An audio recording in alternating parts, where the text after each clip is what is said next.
시가 처가로부터 독립하고 새로운 가정을 건설해야 하는 부부들이 살아내야 하는 원가족과의 관계에서 일어나는 수많은 갈등에 관한 해답을 찾을 수가 없었습니다. 시어머니와 며느리의 갈등, 장모와 사위의 갈등, 시가 처가와의 관계는 세상적으로는 너무나도 예민하고 복잡한 문제들이 서로 얽혀서 단순한 해결책은 아무리 찾아도 없는 것만 같았습니다. 분별이나 판단의 마음으로는 풀어낼 수 없다고 생각하게 되었고, 먼저 마음을 넓히고 싶었습니다. 긴 세월을 지내고 성모 마리아에 관한 주제로 열린 피정 중에서 답을 찾았습니다. 하느님께서는 세상의 모든 사람을 구원하시기 위해 예수님을 이 세상에 보내셨습니다. 그런데 하늘에서 날개를 달고 내려오신 것이 아니라 성모님을 통해서 세상에 태어나셨습니다. 성모 마리아께서 세상에서 하신 가장 귀한 일은 바로 예수님을 세상에 낳아주신 일이었습니다. 우리 모두가 성모 마리아가 되어서 모든 사람에게 예수를 낳아주시기를 주님께서는 원하고 계셨습니다. 시어머니의 성모님이 되는 것, 온 가족들의 성모님이 되어 모든 가족들에게 예수를 낳아주어야 되겠다고 생각했습니다. 세상에는 답이 없었습니다. 사랑하고 싶을 때는 사랑하고, 사랑하기 힘들 때, 싫을 때에는 하지 않아도 되는 것이 아니었습니다. 비로소 시어머니로 바라보지 않게 되었고, 하느님께서 나에게 보내주신 내가 사랑해야 할 자매로 바라보면서 실타래가 풀리기 시작을 했습니다. 원가족과의 거리 두기에 관한 5가지 요점을 말씀드리겠습니다. 첫째, 역할을 넘겨라. 사람은 나이가 들고 세월이 지나면 아들로서 살다가 남편으로 살아야 하고 부모로 살게 됩니다. 딸로서 살다가 아내로 살아야 하고 부모로 살아가게 됩니다. 아버지, 어머니, 아들이 함께 살아가던 가정에 아내, 며느리라는 2개의 이름을 가진 새로운 사람이 들어왔습니다. 새로 들어온 며느리의 존재를 원가족들은 인정해야 하고 함께 사는 훈련을 해야 하는데, 그동안 해오던 대로 그대로 하면 며느리는 있어도 그만, 없어도 그만인 존재가 되어버립니다. 집안일만 하는 도움이나 가전제품이 되어버리는 것입니다. 아들이 예전처럼 관심과 걱정을 그대로 계속하면 시어머니에게 며느리는 없어도 되는 존재가 되어버립니다. 겨우 찾아내는 역할로 집안일만 하게 됩니다. 아들이 어머니에게 해오던 관심과 걱정을 아내에게 넘겨주고 어머니에게 며느리라는 존재가 새롭게 생겼다는 것을 깨닫도록 도와드려야 한다는 것입니다. 둘째, 흘러넘치는 사랑을 하라. 남편은 아내에게 시부모에게 효도하라고 주문을 하지만 아내에게는 결코 쉽지 않은 일입니다. 부인이 새로운 가정에 와서 겪게 되는 여러 가지 어려움을 딛고 일어서서 시부모님을 더 많이 사랑하고 싶다는 생각이 자연스럽게 피어나야 가능한 일입니다. 부인에게 그런 생각이 피어나면 모든 어려움이 해결될 것 같지만 남편들은 부인의 마음이 변하기만 바라군 어떻게 부인의 마음을 바꿀 수 있는지 알지 못합니다. 부인의 마음을 바꿀 수 있는 제일 빠르고 확실한 방법은 안타깝게도 한 가지밖에 없습니다.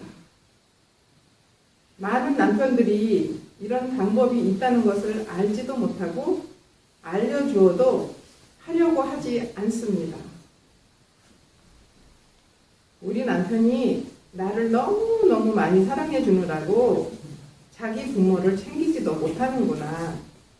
그러니 내 남편을 낳아주고 키워준 남편의 부모를 며느리인 내가 사랑해야겠다는 생각이 피어날 때까지 남편은 아내에게 넘치는 사랑을 해야 합니다. 넘쳐나는 사랑을 받은 부인이 그 사랑을 시부모에게 손상 없이 전하고 싶어져야 합니다. 셋째, 새로운 가정의 가장이 되었음을 가르쳐 드려라. 세상에서 자기가 낳은 자식이 잘못되기를 바라는 부모가 어디에 있겠습니까? 그러나 부모들은 결혼하기 전과 똑같은 방법으로 자식에 대한 관심과 걱정을 표현하기 때문에 자식이 잘못되어 버리는 상상조차 하지 않았던 상황을 맞아들이게 됩니다. 아들에게 받았던 관심이 줄어드는 것을 인정하고 받아들이는 부모는 그리 많지 않습니다. 부모님에게 새로운 현실과 기다림을 가르쳐 주어야 하는 것은 아들이 해야 할 의무입니다. 부모에게 새로워진 현실을 말로 설명해야 하는 것이 아니라 삶으로 받아들이게 해야 하는 것입니다. 품 안의 자식이 아니라 또 다른 새로운 가정을 건설해가는 한 가정의 주역임을 가르쳐 드려야 하는 것입니다. 이제는 독립된 또 다른 한 인격체임을 가르쳐 드려야 합니다. 부모들은 자식에 대한 걱정, 관심을 보여주는 것이 사랑하는 것이라고 생각합니다. 부모들은 자식을 키우며 그렇게 살아왔습니다. 오랜 세월 그렇게 살아왔기 때문에 결코 변하지 않습니다. 그래서 자식이 결혼하더니 변했다고 섭섭해할 것입니다.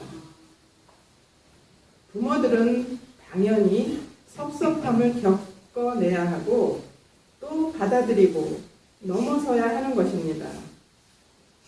부모님을 고쳐드릴 수는 없지만 새로운 사실을 가르쳐드리는 것은 아들의 일입니다. 아들이 효자로서 인정받으면서 동시에 부모님들께 며느리랑 함께 살아가는 법을 가르쳐드리기는 어렵습니다. 부모님들께서 새로운 가족, 며느리를 받아들이는 것을 배울 때까지 고통스러운 시기를 부모도 아들도 견디어 내어야 합니다. 넷째, 행복하게 잘 사는 모습을 보여드려라. 부모님들이 며느리를 한 가족으로 인정하고 받아들이기 위해서는 긴 시간이 필요합니다. 그러나 남편이 아내에게 베푼 사랑이 넘치면 넘칠수록 그 시기는 빨라집니다. 부인에게 대한 남편 사랑이 넘쳐날 때 넘치는 사랑을 받은 부인은 그 사랑을 더 많이 키워서 시부모님을 사랑하게 됩니다.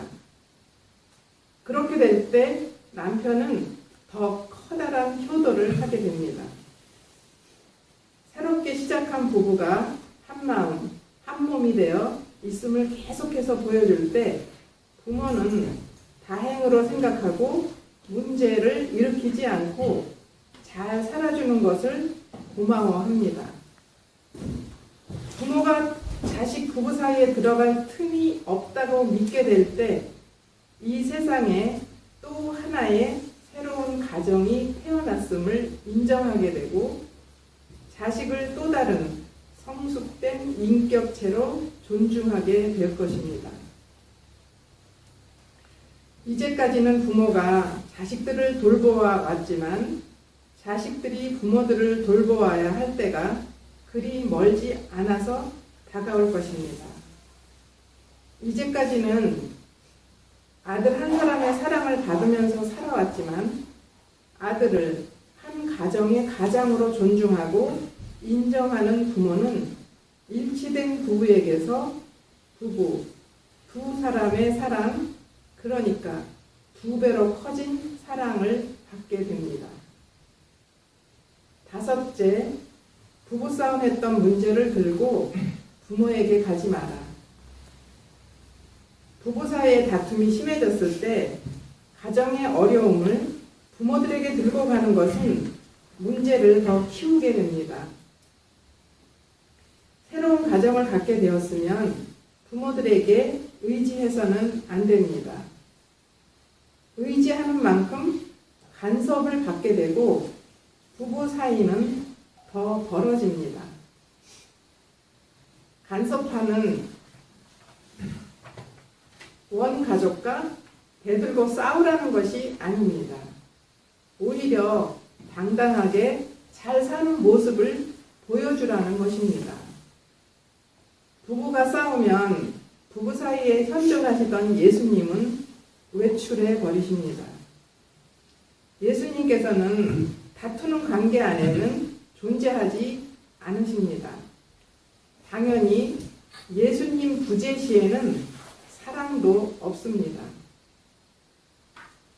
다시 관계를 회복하고 싶으면 다시 외출하신 예수님을 모셔와야 합니다. 두 사람이나 세 사람이라도 내 이름으로 모인 곳에는 나도 함께 있기 때문이다. 마태복음 18장 20절이죠. 방법은 간단합니다. 하느님은 사랑이십니다. 그러니 내가 먼저 사랑을 실천하기 시작해야 합니다. 누구든지 한 사람이라도 먼저 구체적인 사랑을 실천하기 시작하면 외출하셨던 예수님은 되돌아오십니다. 사랑이 넘쳐나는 곳엔 예수님께서 함께 하십니다. 예수님 부재로 인해 커져버린 문제는 한 사람이라도 먼저 사랑을 실천할 때 문제가 해결되기 시작합니다.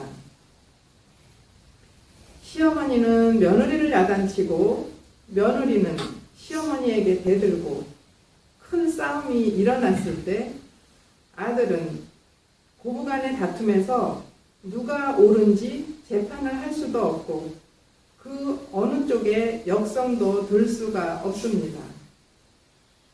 고부간의 갈등을 겪는 수많은 가정에서 남편들은 어떻게 행동해야 하는지를 모릅니다. 고부간의 갈등이 심한 가정도 바로 예수님 부재 가정입니다. 예수님 부재는 사랑의 현존만이 해결 방법입니다. 바로 남편이 먼저 사랑이 될 때 실마리가 풀려나갑니다. 부인에게 거룩하고 착하게 살라고 강요하기 전에 남편이 먼저 사랑이 되면 됩니다. 사랑은 부인을 감동하게 하고 부인을 회개하게 만들고 부인을 사랑 실천의 전문가가 되도록 해줍니다. 남편과 아내는 결혼하기 전에 각자 완전히 다른 가정에서 살아왔습니다. 그러니 상대방의 가정에 대해서도 시각과 마음을 넓히려는 노력이 필요합니다. 오랜 세월 쌓아온 경험도 없이 시작해야 하지만 부모님들에게 새내기 가정으로 시작하지만 성숙되고 행복한 성가정을 만들기 위해 열심히 노력하는 모습을 보여주어야 합니다. 물론 장모와 사이사이에 살고 있는 딸이 살아가야 하는 방법도 똑같습니다.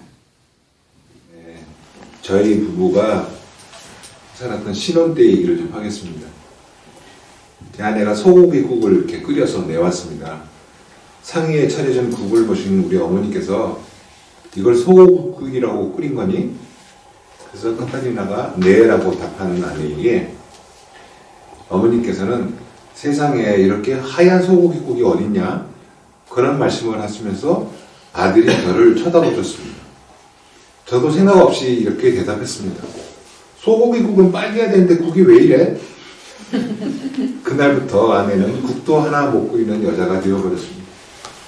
제 고향인 대구에서는 소고기국을 빨갛게 끓여서 먹고 살았습니다. 그런데 경기도 출신인 아내는 무와 소고기만 넣고 하얗게 끓인답니다. 그래서 아내는 어머님에게서 국을 빨갛게 끓이는 방법을 배워야만 했습니다. 그 뒤로 어머니께서는 네 애미는 살림을 잘 못하는 여자다 라고 자주 말씀을 하셨고 저는 그 말씀을 믿었습니다. 그렇지만 난 살림 잘 못하는 여자라도 좋아요 라고 어머니께 말씀을 드리곤 했습니다. 몇 달이 지난 뒤에 우리 회사 직원들이 우리 집에 놀러를 왔습니다. 직원들은 사모님 음식 솜씨가 장난이 아니라고 이구동성으로 말했습니다. 저는 이상하다 싶었지만 직원들이 그냥 인사치레로 그렇게 말했을 것이다 라고 생각을 했습니다. 그렇게 시작된 아내의 시집살이를 보면서 세상의 모든 사람들은 워낙 그렇게 그런 식으로 살아가는 것이라고 단순하게 생각을 했습니다. 호강하고 싶었으면 시집 오지 말았어야지 라고 당당하게 생각을 하곤 했습니다. 연애할 때는 정말 지긋한 웃음으로 저를 편하게 해주던 아내의 얼굴이 자주 어두워지기 시작했습니다. 그럴 때마다 화가 났고 저는 참아야만 했습니다. 어쩌다가 아내가 어머님에 관한 이야기를 꺼내려고 하면 저는 벼락같이 화를 냈습니다. 우리 엄마가 얼마나 힘들며 고생하고 살아왔는지 자세히 설명을 해주고 그렇게 얘기를 해줘도 아내는 자기가 지금 겪고 있는 고통이 훨씬 더 크다고 얘기를 했습니다. 저는 더 크게 화를 내곤 했습니다. 살림도 제대로 못하는 주제, 국도 하나만 제대로 못 끓이는 주제라고 시작된 싸움은 하나뿐인 시어머니 비유도 못 맞히냐? 라고 닥달을 했고 주눅이 든 아내는 아무 말도 하지 못했습니다. 내가 형제가 많기나 하냐? 시아버지가 있기나 하냐? 층층시야 시누이들이 많아서 시집살이 하는 여자들이 이 세상에 얼마나 많은지 아냐? 라고 말을 하곤 했습니다. 그랬더니 시아버지라도 있었으면 좋겠다고 시동생이라도 있었으면 좋겠다고 이렇게 얘기를 했습니다. 저는 복에 귀여운 소리를 한다고 아주 일축을 시켜버렸습니다.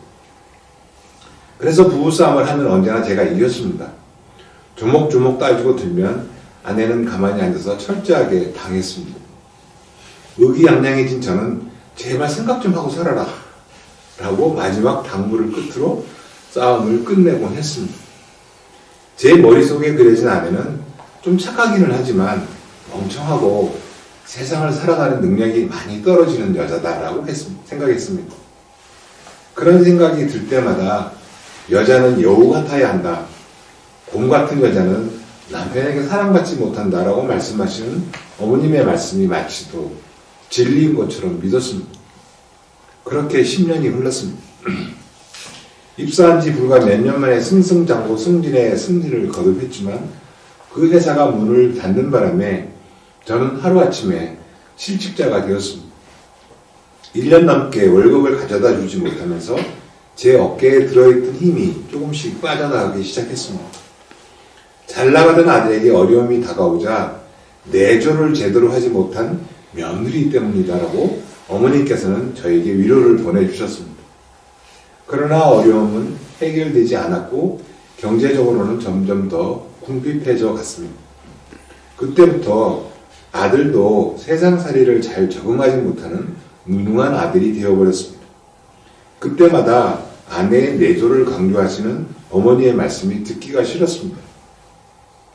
결국 어머니에게도 화를 내는 아들을 보면서 어머니의 실망은 점점 더 심해지셨습니다.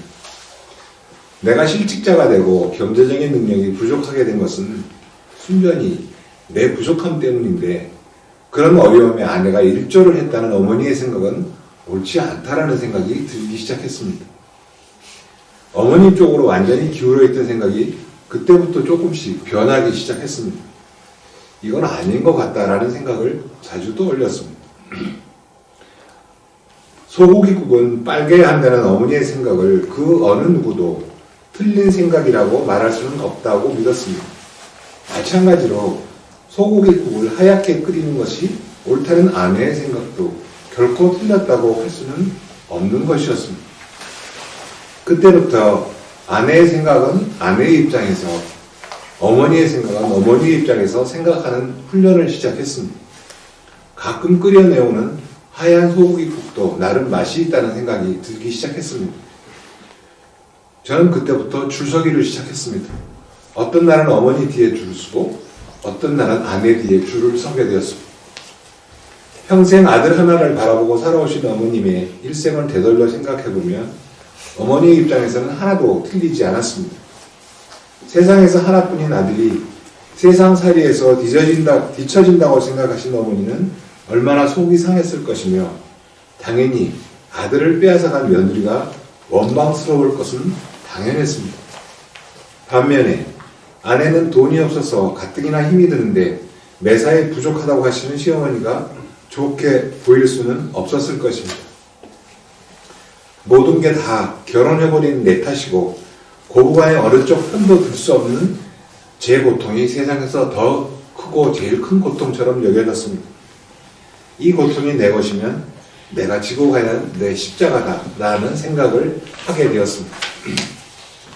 결혼한 지 몇 년 되지 않았은 어느 비오는 주일날 식구들이 함께 주일날 미사 참여를 위해 성당을 가는데 작은 우산을 받쳐든 저를 우리 어머니가 제 팔짱을 꼭 끼고 함께 걷고 있었고, 제 아내는 몇 발치 뒤에서 혼자 우산을 들고 따라오고 있었습니다. 뒤따라오는 아내에게 미안하고 신경이 쓰여서 저는 어머니가 좀 더 거리를 두고 싶었지만 우리 어머니는 그럴수록 바싹 더 제 옆으로 오시곤 했습니다.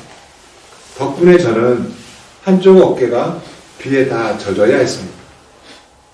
저희 어머니께서는 제가 유치원에 다닐 때부터 저를 혼자 키우셨고, 그래서 저는 어머니께 어떤 때는 남편 대용이었고 일생을 저에게 의지하며 살아오셨기에 제가 결혼을 하자 며느리에게 아들을 빼앗겼다고 억울해 하시면서 신세 한탄을 하시곤 하셨습니다.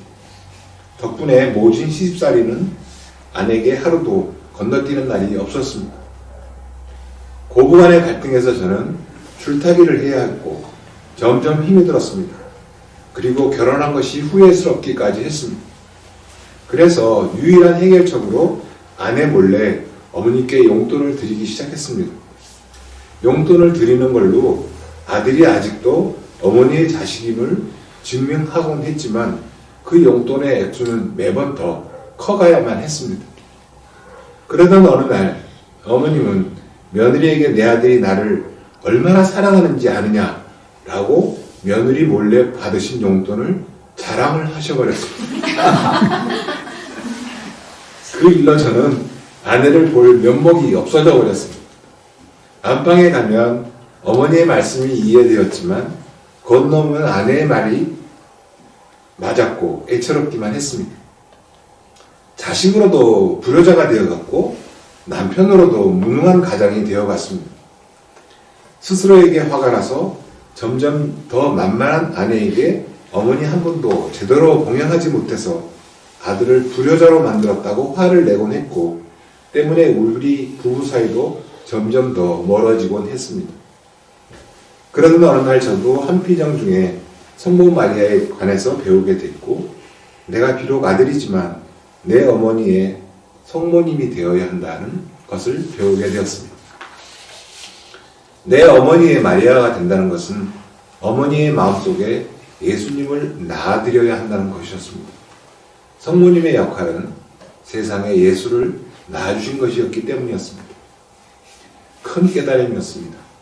어머니께 인간적인 애정을 베푸는 것은 결국 내가 내 마음 편하고 싶어서 그냥 잘 해드리고 싶었던 것이고 참된 사랑이 아니었다는 것도 회개하게 되었습니다. 참된 효자가 되기 위해서는 참된 사랑의 실천을 가르쳐 드려야 하고 훗날 꼭 가셔야 할 천국을 준비시켜 드려야 한다고 깨닫게 되었습니다. 아들을 빼앗긴 것 같은 어머니의 아픔, 시어머니에게 내쳐지고 이해받지 못하는 아내의 아픔, 그 가운데서 줄타기를 해야 되는 저의 아픔, 모두에게 주어진 각자의 십자가였고 각자가 각자에게 주어진 십자가를 통해서만 예수님을 만날 수 있음도 깨닫게 되었습니다.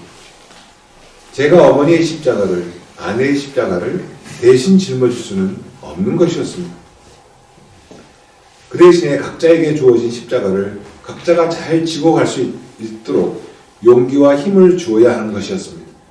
제일 올바른 태도는 내가 먼저 내 십자가를 굳건히 잘 지고 가는 모습을 당당하게 보여주는 것이었습니다. 그때부터 용돈을 청하는 어머니께 단호하게 며느리에게 타쓰시라고 말씀을 드렸고 한동안 용돈이 조달되지 않자 어머님은 결국 며느리에게 손을 내밀게 되었습니다. 뿐만 아니라 아들로서 어머니께 해드려야 하는 애정어린 역할을 모두 아내에게 맡겨버렸습니다.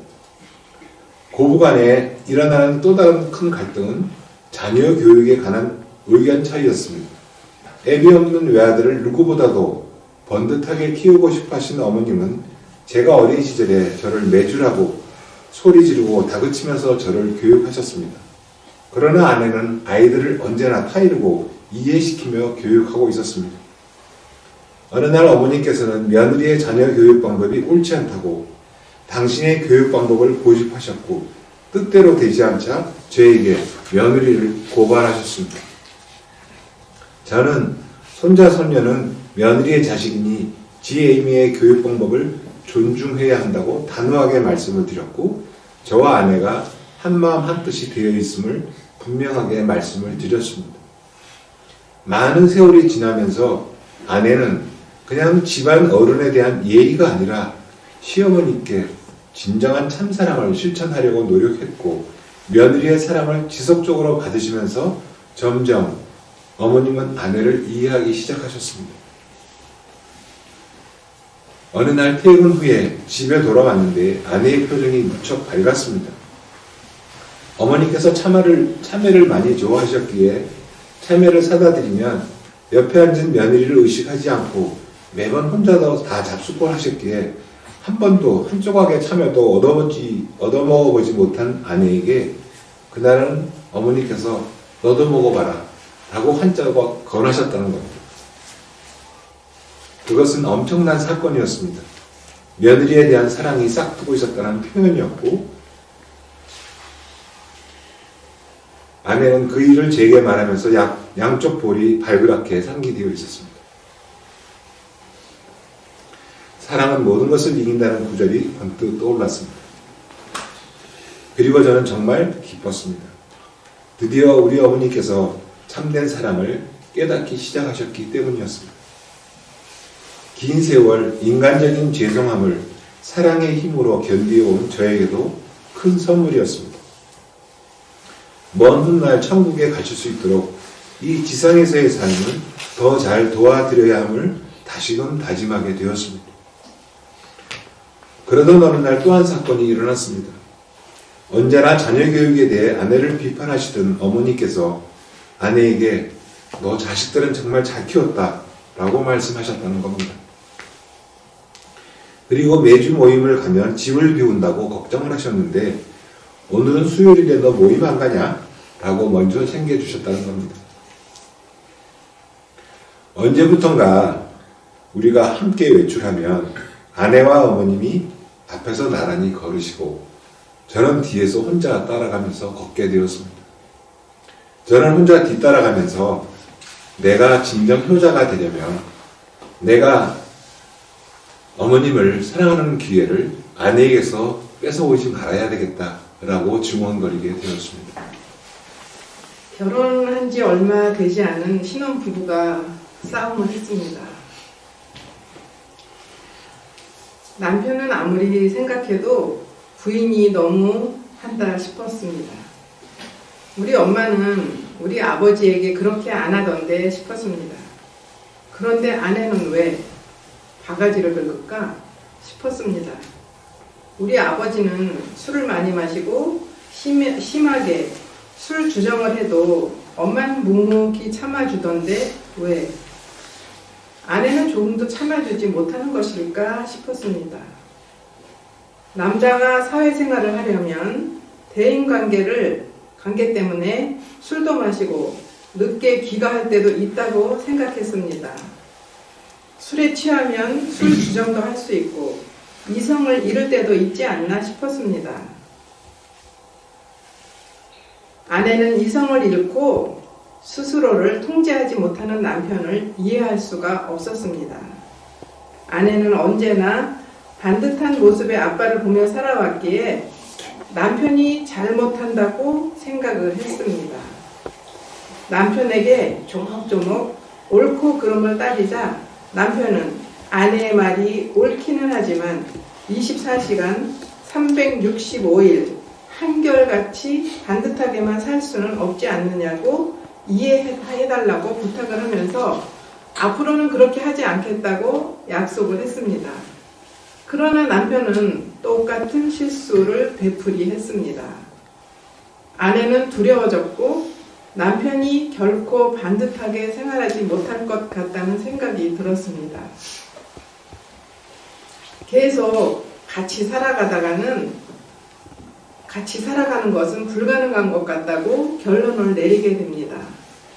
차라리 하루라도 빨리 이혼하고 각자 살고 싶은 대로 사는 것이 낫겠다 싶어서 갈라서자고 이야기를 했습니다.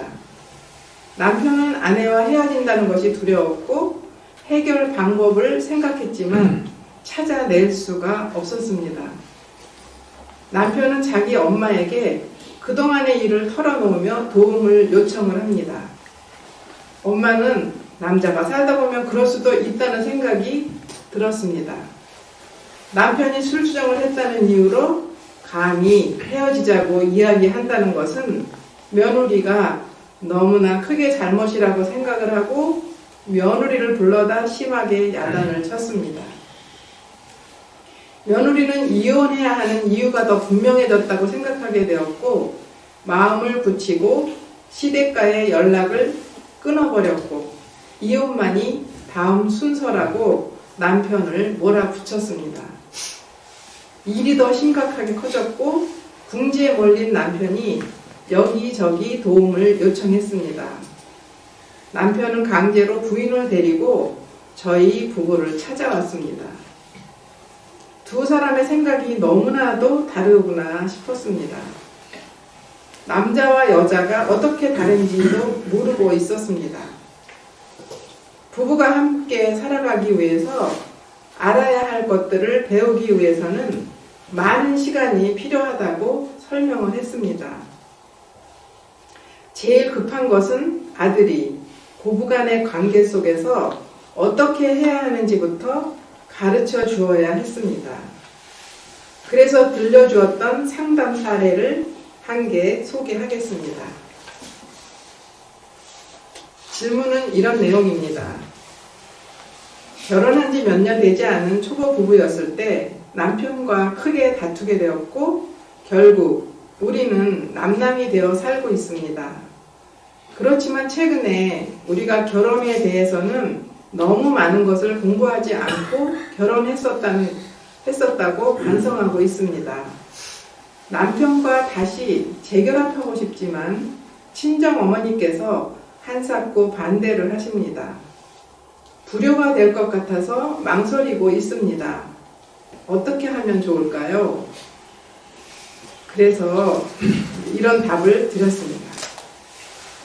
친정 어머니께서는 딸이 또다시 불행을 되풀이할 것 같아서 한사코 반대를 하시겠죠. 자식이 불 속으로 뛰어든다는 생각을 하면서 흔쾌히 칭찬하는 부모는 결코 없을 것입니다. 어머니께서 한사코 반대를 하시는 이유는 자식이 불행할 것이라고 믿고 있기 때문입니다. 그렇지만 남편과 남남이 되어 살고 있는 딸의 현재 삶을 과연 행복하다고 생각하고 계실까요? 흐르는 물이 바다로 가기 위해서는 시냇물이라는 이름을 버려야 한다고 배웠습니다.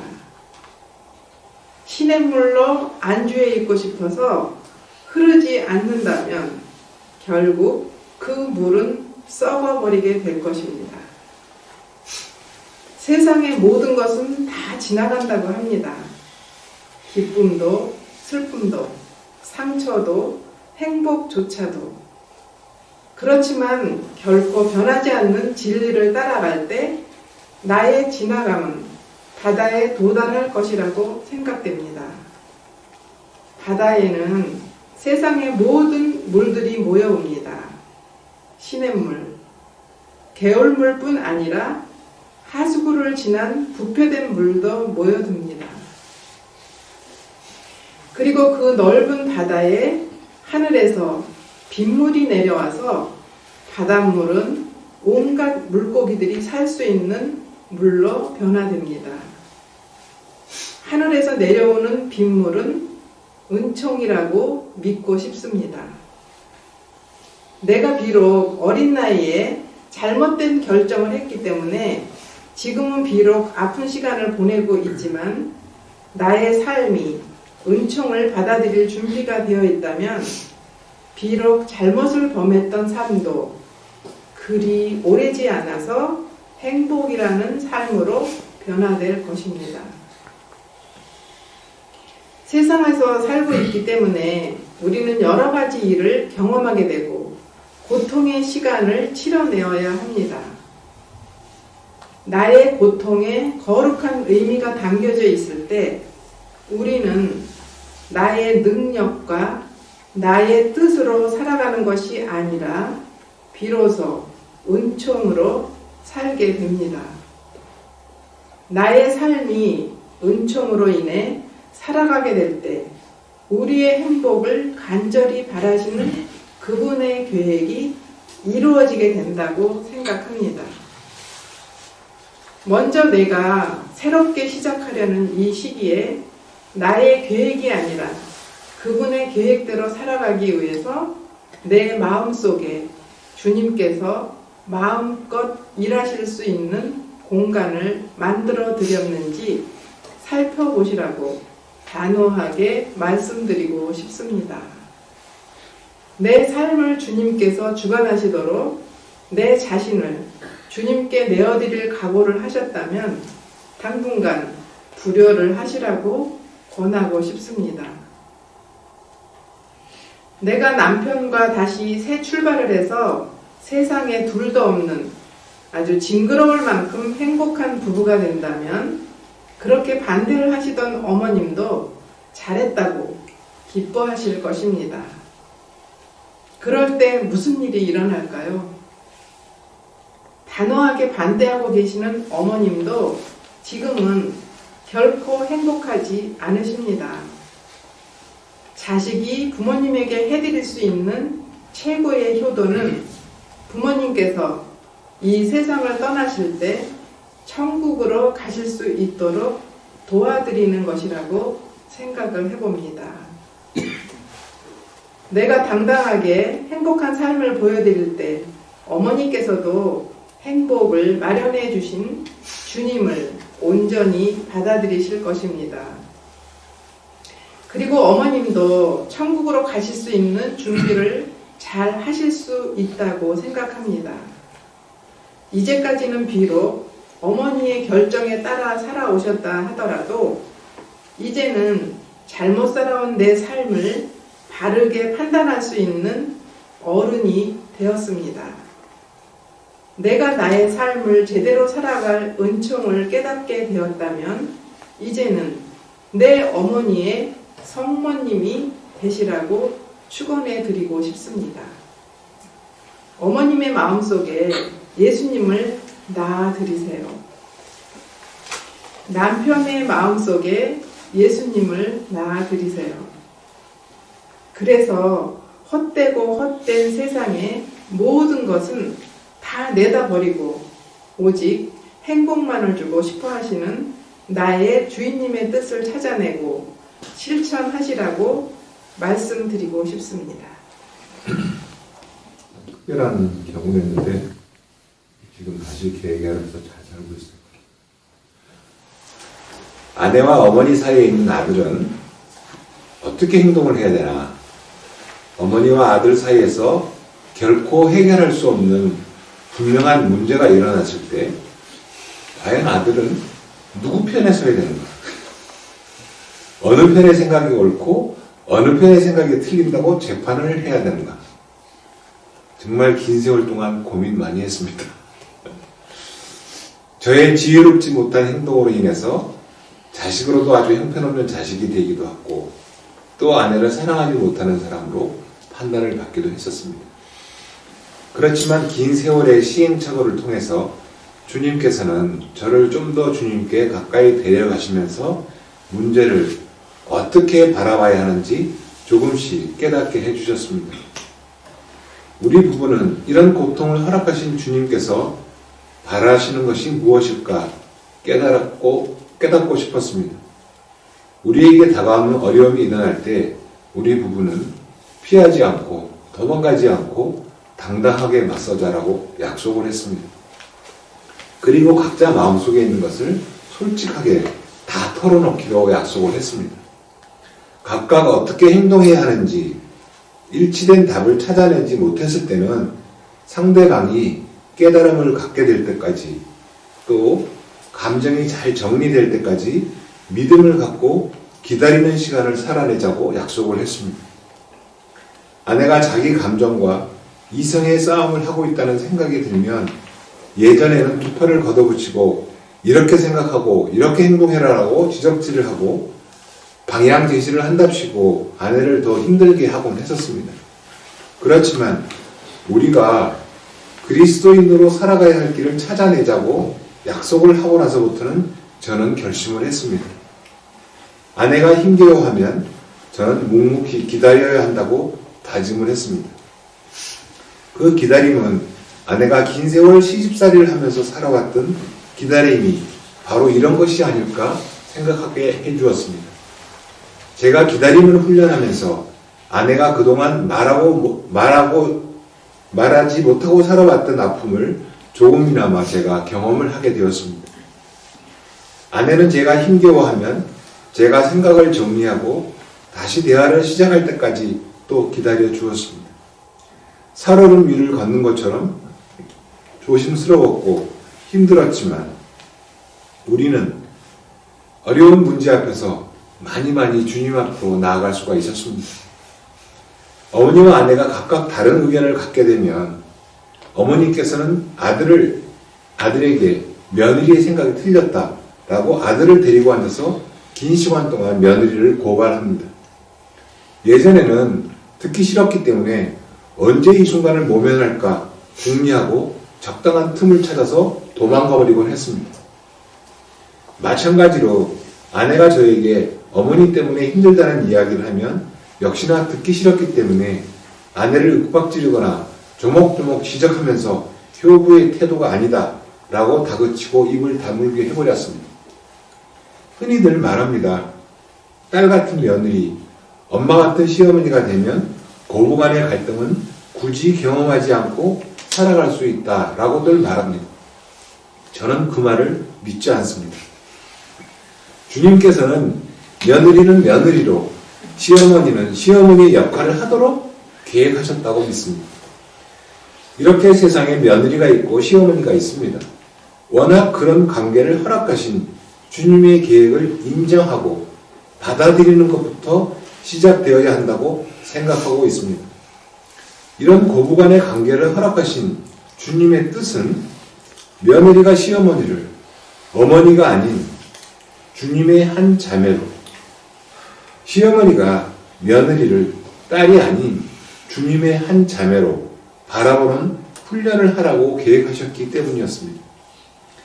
주님의 한 자매로 바라본다는 것과 딸이나 어머니로 바라본다는 것은 완전히 다르다고 생각합니다. 엄마나 딸로 바라보면 인간적인 정으로 이어지게 되고 정이란 싫기도 하고 좋기도 하면서 좋을 때는 좋은 대로 싫으면 싫은 대로 행동할 수밖에 없습니다. 그러나 사랑해야 할 주님의 한 자매로 바라본다는 것은 완전히 다릅니다. 싫어도 좋아도 사랑을 멈추어서는 안 된다고 배웠습니다. 아내가 시어머니를 시어머니가 아니라 사랑해야 할 한 자매로 보기 시작했다고 선언하던 날부터 우리 부부에게 맡겨졌던 숙제가 술술 풀려나가기 시작했습니다. 아내가 그런 다짐으로 완전히 다른 태도를 보이는 모습을 보면서도 저도 실마리를 찾아냈습니다. 아내가 시어머니에게서 갖게 된 어려움을 이야기할 때 저에게 시어머니를 어떻게 설득해서 시어머니의 생각이나 행동을 변화시켜 달라는 것이 아니었구나를 비로소 깨달았습니다. 아내가 힘들다고 말하는 것은 남편에게 이해받고 싶다는 것임을 그때서야 알게 되었습니다. 어머니가 이렇게 저렇게 해줘야 한다고 말하고 있지만 평생 갖고 살아온 가치관을 하루아침에 변화시킬 수 없다는 것을 아내도 벌써 알고 있었습니다. 그러나 그 변할 수 없는 시어머니를 내가 받아들이고 맞추어 살기 위해서 얼마나 열심히 노력하고 있는지, 그래서 얼마나 힘이 드는지, 그래서 남편에게 이해받고 싶어 한다는 것을 알게 되었습니다. 마찬가지였습니다. 우리 어머니께서 저에게 며느리에 대한 고발을 할 때도 마찬가지였습니다. 당신께서 살아오시면서 긴 세월 동안 갖게 된 생각에 비춰볼 때 며느리가 이해 안 된다는 하소연이라는 생각이 들었습니다. 그렇다면 나는 어떻게 행동해야 되나? 너무나 쉽고 분명해졌습니다.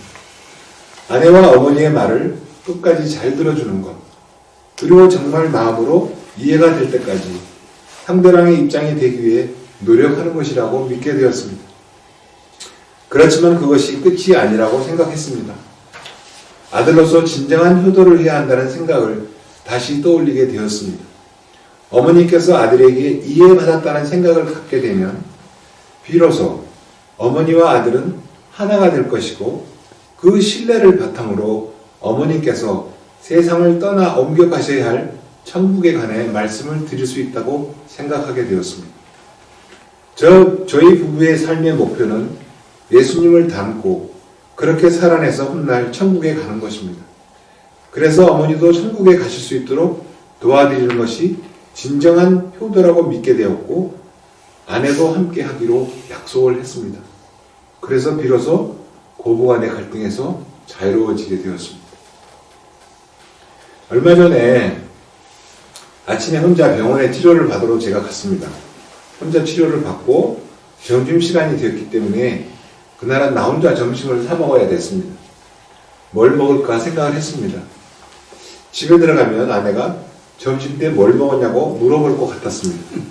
그래서 아내가 좋아하는 대구탕을 먹었다고 하면 잘했다고 칭찬을 받을 것 같다 라는 생각이 들었습니다. 그래서 식당에 들어갔습니다. 그런데 차림표에 적혀있는 메뉴에 내장탕이 눈에 들어왔습니다. 잘 먹지 않았던 내장탕입니다. 그런데 문득 먹어보고 싶었습니다. 주문을 했고 뽀글뽀글 소리 내면서 나온 내장탕을 한 숟가락 떠먹었습니다. 울컥 목이 메었습니다. 제가 한창 젊은 시절에 우리 어머님께서는 보험회사에 다니시면서 열심히 일을 하셨는데 어쩌다 소위 한 건 하면 저를 불러내서 내장탕을 사주셨습니다. 바쁜 사람에게 점심 먹자고 불러내는 어머니의 호출이 못마땅했었습니다. 이 집이 서울에서 제일 맛있는 내장탕 하는 집이다 라고 말씀하시면 서울에 팔고 있는 내장탕 다 드셔보셨냐고 맛도 없는 거 사준다면서 불러낸다고 툭툭거렸던 일이 생각났기 때문이었습니다. 잠시 쉬었다가 열심히 다 먹었습니다. 점심을 먹었다는 생각에 포만감이 밀려왔습니다. 그런데 집으로 돌아가면서 점심 때 먹은 내장탕 이야기를 아내한테 해야 되는 건지 하면 안 되는 건지 망설이게 되었습니다. 제가 어릴 적에는 무슨 일이 생기면 엄마 가슴에 얼굴을 묻고 울었습니다. 야단도 치는 엄마였지만 엄마 말고는 그 누구에게도 위로를 받을 수 없었습니다.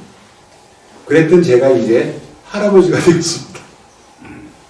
그래서인지 이제는 뭔가 위로를 받고 싶을 때